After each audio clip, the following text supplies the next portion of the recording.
Assalamualaikum warahmatullahi wabarakatuh. Selamat pagi teman-teman. Hari ini kelompok 9 akan mempresentasikan mengenai bencana siklon tropis atau yang biasa disebut dengan badai tropis.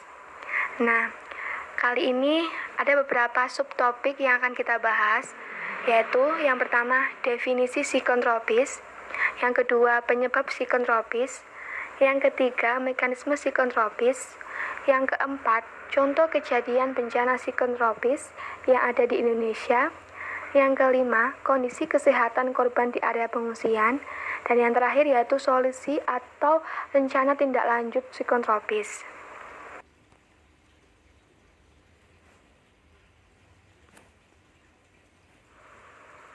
Yang pertama yaitu definisi dari siklon tropis.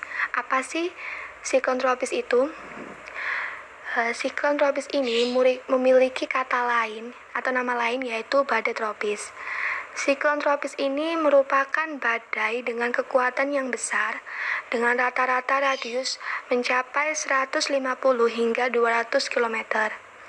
Nah, siklon tropis ini terbentuk di atas lautan luas yang umumnya mempunyai suhu permukaan air laut hangat, yaitu lebih dari 26,5 derajat Celcius. Siklon tropis ini munculnya disertai dengan angin dahsyat berputar dan hujan yang sangat lebat. Yang kedua yaitu penyebab dari siklon tropis. Siklon tropis ini terbentuk disebabkan oleh beberapa hal, diantaranya yang pertama, suhu permukaan laut sekurang-kurangnya 26,5 derajat Celcius hingga kedalaman 60 meter. Yang kedua, kondisi atmosfer tidak stabil. Yang ketiga, atmosfer yang relatif lembab di ketinggian sekitar 5 km. Yang keempat, berada pada jarak setidaknya sekitar 500 km dari khatulistiwa. Yang kelima, yaitu perubahan kondisi angin terhadap ketinggian tidak terlalu besar. Nah, 5 hal itu bisa menyebabkan terjadinya siklon tropis.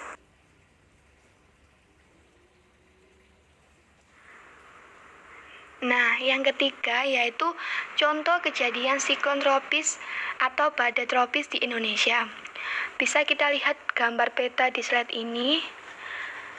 Sejak berdirinya Pusat Peringatan Dini Siklon Tropis BMKG pada 24 Maret 2008, terpantau sudah 5 kali siklon tropis terjadi di wilayah Indonesia. Di manakah saja itu? Nah, yang pertama yaitu siklon tropis Durga di perairan barat daya Bengkulu pada tanggal 22 sampai 25 April 2008 dengan kecepatan putaran 11 km per jam. Yang kedua yaitu siklon tropis Anggrek di perairan barat Sumatera pada tanggal 30 Oktober sampai 4 November 2010 dengan kecepatan putaran siklon sebesar 110 km per jam. Yang ketiga, siklon tropis Bakung di perairan barat daya Sumatera pada tanggal 11 sampai 13 Desember 2014 dengan kecepatan siklon sebesar 75 km per jam. Yang keempat, siklon tropis Cempaka di perairan selatan Jawa pada tanggal 26 sampai 29 November 2017 dengan kecepatan 60 sampai 90 km per jam. Dan yang terakhir yaitu siklon tropis Dahlia yang terjadi di perairan selatan Bengkulu pada tanggal 27 November sampai 2 Desember 2017 dengan kecepatan 60 sampai 130 km per jam. Nah, dari gambar ini kita bisa lihat letak siklon tropis tadi, 5 siklon tropis yang terjadi di Indonesia tadi.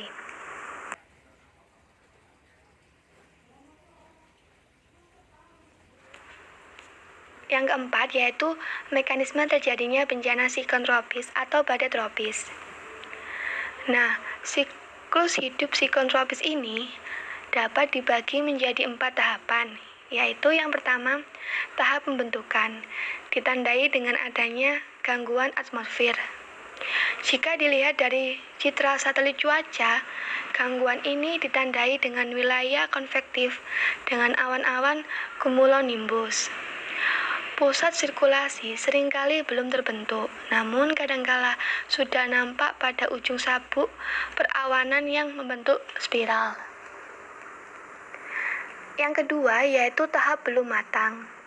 Pada tahap ini, wilayah konvektif lebih teratur membentuk sabuk perawanan melingkar berbentuk spiral atau membentuk wilayah yang bentuknya relatif bulat.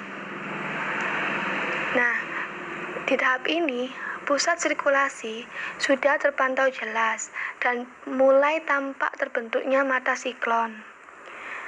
Yang ketiga, yaitu tahap matang. Pada tahap ini, bentuk siklon tropis cenderung stabil. Citra satelit cuaca menunjukkan kondisi perawanan teratur dan lebih simetris.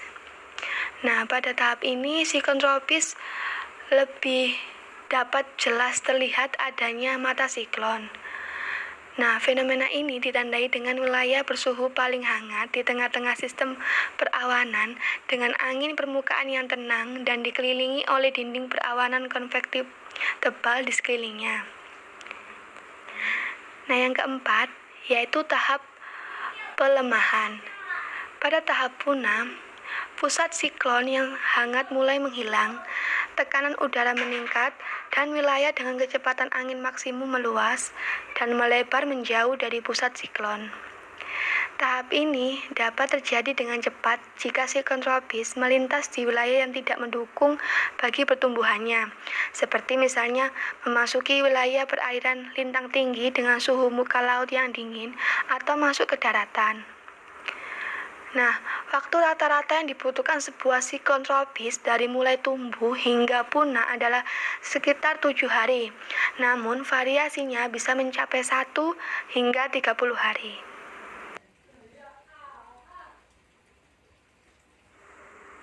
Yang kelima yaitu keparahan akibat mekanisme siklon tropis atau badai tropis.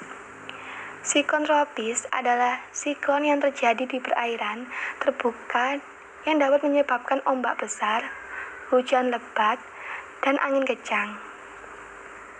Siklon tropis yang melewati daratan dapat menyebabkan kerusakan, di antaranya angin kencang pada badai dapat menyebabkan kerusakan sarana umum, angkutan, bangunan, jembatan, dan sebagainya. Siklon tropis menyebabkan kenaikan muka laut dan naiknya gelombang air laut sehingga menyebabkan banjir di daerah pesisir. Aktivitas badai kilat pada saat terjadi siklon tropis menyebabkan meningkatnya intensitas curah hujan. Seperti halnya siklon tropis yang terjadi di Indonesia.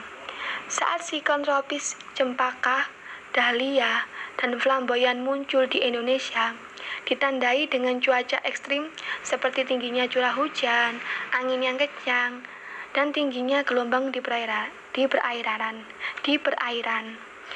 Siklon tropis Cempaka telah menyebabkan banjir, longsor, dan puting beliung di 28 kabupaten atau kota di Pulau Jawa.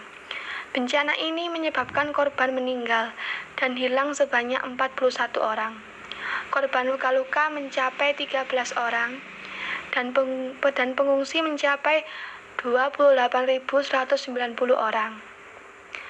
Korban tersebar di beberapa kabupaten atau kota, seperti Pacitan, Yogyakarta, Wonogiri, Wonosobo, dan Purworejo.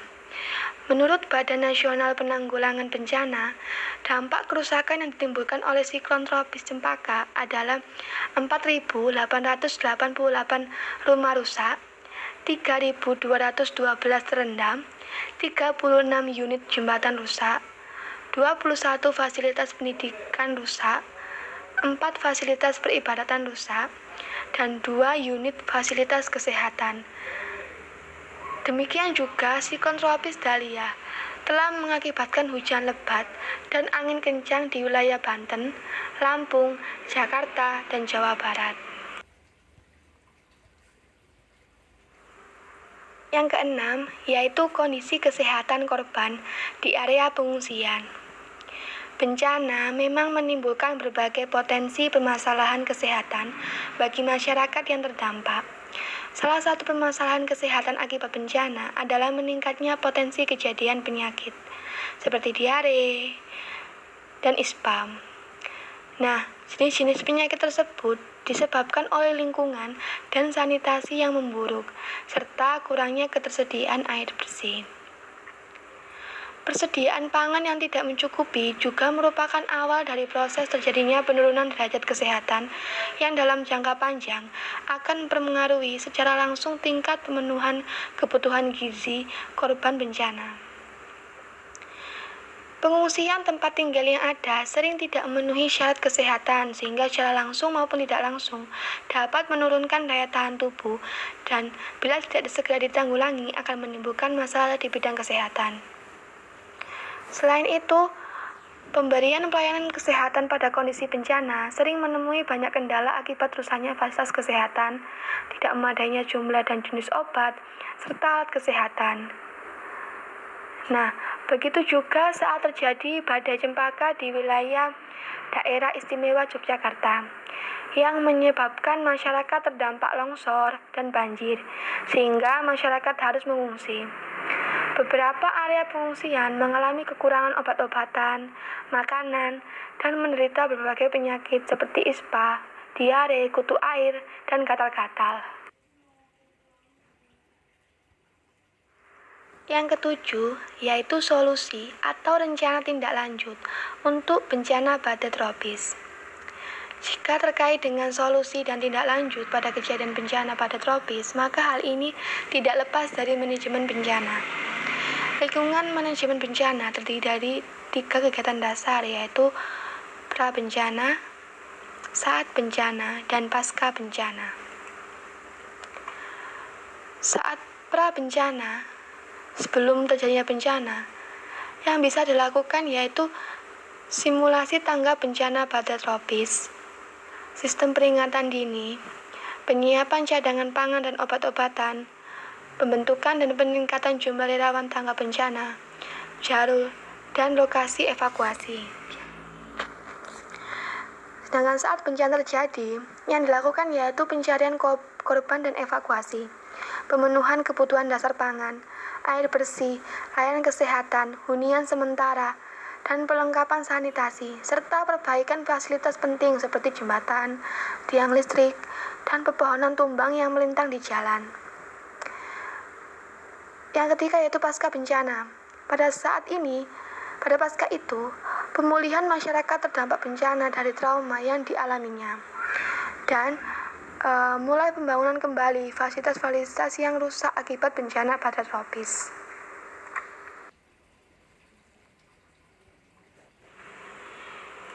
Yang kedelapan yaitu tindak lanjut pada bidang kesehatan.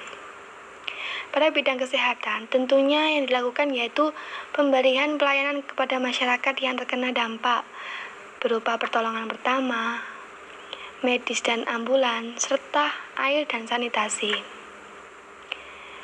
Jenis-jenis penyakit yang muncul pada saat terjadinya bencana seperti diare, gatal-gatal, disebabkan oleh lingkungan dan sanitasi yang memburuk, serta kurangnya ketersediaan air bersih. Dengan demikian, sanitasi merupakan salah satu kebutuhan vital pada tahap awal terjadinya bencana. Kebijakan dalam bidang sanitasi saat penanganan pengungsi adalah mengurangi risiko terjadinya penularan penyakit melalui media lingkungan yang diakibatkan oleh terbatasnya sarana kesehatan lingkungan yang ada di tempat pengungsian. Hal ini dilakukan melalui pengawasan dan perbaikan kualitas kesehatan lingkungan dan kecukupan air bersih.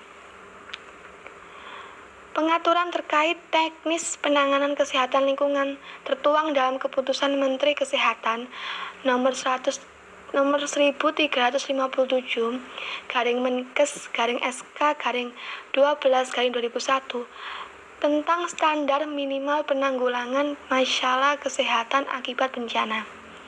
Dalam konteks ini, salah satu ruang lingkup kebijakan bidang air bersih dan sanitasi adalah pengembangan program Water and Sanitation untuk masyarakat kelompok rentan yang mengalami kesulitan akses air bersih dan masyarakat di tempat pengungsian karena bencana.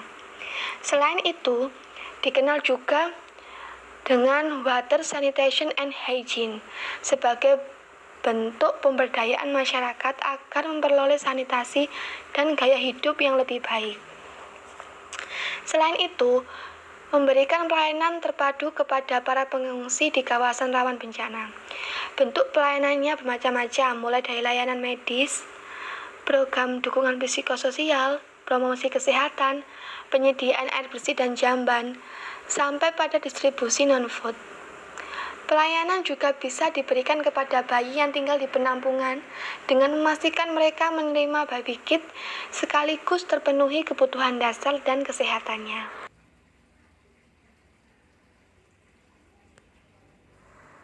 Sekian penjelasan dari kelompok kami. Bila ada kata salah, mohon dimaafkan, dan semoga apa yang kami jelaskan ini bisa bermanfaat untuk kalian semua. Terima kasih. Wassalamualaikum warahmatullahi wabarakatuh.